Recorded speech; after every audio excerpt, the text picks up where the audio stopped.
Hello, this is video lecture number 76. Today we are talking about the early years of the Depression. Our subsections today are Down and Out, Life in the Great Depression, Herbert Hoover Responds, Rising Discontent, and the 1932 election. So the stock market crashed a little more than 7 months into Herbert Hoover's presidency. During the final 2 years of his term, Hoover confronted a series of dilemmas posed by an ever-worsening economic crisis, unprecedented in severity. That crisis, moreover, had major diplomatic and political implications. Only once before, during 1860 and 61, had the nation and its chief executive faced a comparable crisis. The Great Depression was recorded in statistics: unemployment, bank and business failures, mortgage foreclosures, and stock market averages. Graphed from 1929 to 33, these figures resemble the vital signs on a medical chart of a seriously ill patient. Data that disclose periodic upticks, but ominously an overall worsening condition. For patient, family, and friends, hard times were expected and felt as daily realities. As more and more businesses and farms failed, construction continued to fall off, and unemployment mounted. Increasingly fearful, those who were directly affected reached such numbers that their responses manifest themselves in failing marriages and birth rates. As the economy contracted, many whites were compelled to take jobs formerly held by blacks, such as office cleaning, laundry work, and domestic service. Married women who worked were resented and discriminated against in a government environment. High school attendance increased, especially among males, in the face of reduced job opportunities. And large numbers of young men and women, unable to contribute to meager family incomes, became homeless and down and out.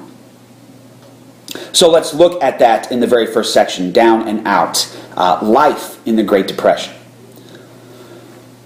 During the 1930s, President Franklin D. Roosevelt launched a program of federal activism, which he called the New Deal, that would change the nature of American government.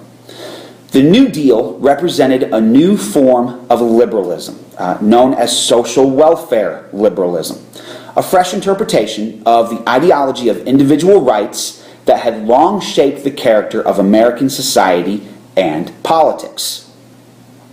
The American economy went rapidly downhill between 1929 and 1932. U.S. gross domestic product fell almost by half, from $103.1 billion to $58 billion. Consumption dropped by 18%, construction by 78%, private investment by 88%.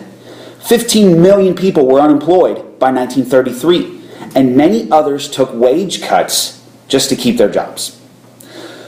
Those that were down and out did what they could to survive. But not all Americans were devastated by the Depression.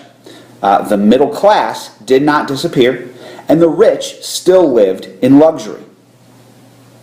Now, the first line of defense was private charity, particularly religious organizations. But by 1931, these services became completely overwhelmed. The government did not provide public support for the elderly, and so few Americans had any retirement savings. Americans adapted to Depression conditions. Couples delayed marriage and reduced the number of children that they conceived. The marriage rate fell to a statistical low, while the birth rate dropped from 97 births per 1,000 women to 75 births by 1933. Women endured additional burdens, such as campaigns against hiring married women. 3/4 of the school districts in the country banned married women from being hired as teachers.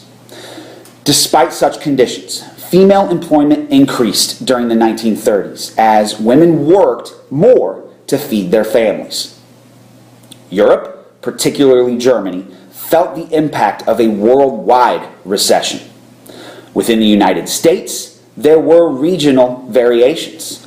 The South fared actually better than the rest of the nation because it already lacked heavy industry, which experienced a steeper downturn. Bank failures were concentrated in the Midwest and in the Plains. Black men suffered twice the unemployment rate of white men in northern industrial cities and in the southern states, and black women experienced a triple unemployment rate compared to white women.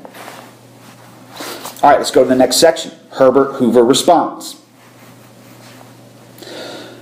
As the Depression continued, the president drew upon two powerful American traditions. The first was the belief that economic outcomes were the responsibility of individual people. People's fate was in their own hands, not in the workings of the market. The second tradition was voluntarism, the idea that the business community could regulate itself. Hoover recognized that voluntarism from corporate leaders might not be enough, and he then turned to government action. Soon after the stock market crash, he won cuts in federal taxes in an attempt to boost private spending and corporate investment. He also called on state and local governments to increase their capital expenditures on public works. In 1931, he secured an increase of $700 million in federal spending on public works. But Hoover's most innovative program, which was continued during Roosevelt's New Deal, was the Reconstruction Finance Corporation, or the RFC, which Congress approved in January 1932. To stimulate economic activity, the RFC provided federal loans to railroads, banks, and other institutions. This plan might have worked, but the RFC was very cautious in lending its money. Although Congress allocated $1.5 billion to the RFC, the agency had expended only 20% of these funds by the end of 1932. Now, compared with previous chief executives, and in contrast to his popular image as a do-nothing president, Hoover had responded to the national emergency with government action on an unprecedented scale. But the nation's needs were also unprecedented, and Hoover's programs failed to meet them. Okay, let's go to the next section then, rising discontent. As the Depression continued, many citizens came to hate Herbert Hoover. Terms such as Hoovervilles, which were shanty towns where people lived in packing crates, and Hoover blankets, which were newspapers, were introduced into the American vocabulary to reflect the growing discontent with Hoover's failing policies.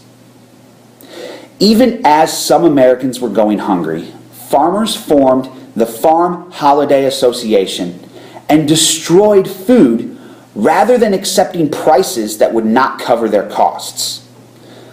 Bitter labor strikes occurred in the depths of this Great Depression, despite the threat that strikers would lose their jobs. Veterans staged the most publicized and most tragic protest. In the summer of 1932, the Bonus Army of 15,000 unemployed World War I veterans marched on Washington to demand immediate payment of their bonuses. Newsreels showing the U.S. Army moving against its own veterans made Hoover's popularity plunge even lower. All right, on to the next one, the 1932 election. As the 1932 election approached, the nation overall was not in a revolutionary mood. Many middle-class Americans had internalized the ideal of the self-made man and blamed themselves rather than the system for their hardships. The Republicans nominated Hoover once again for president, and the Democrats nominated Governor Franklin Delano Roosevelt of New York. In 1921, Roosevelt had suffered an attack of polio that left both of his legs paralyzed. Yet, he emerged from the illness a stronger, more resilient man.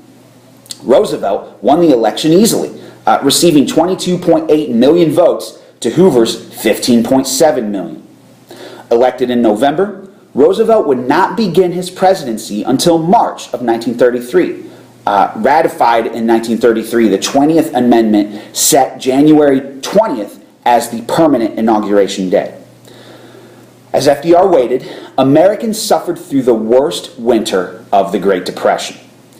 Nationwide, unemployment continued to climb to staggering levels of 60% in some cities.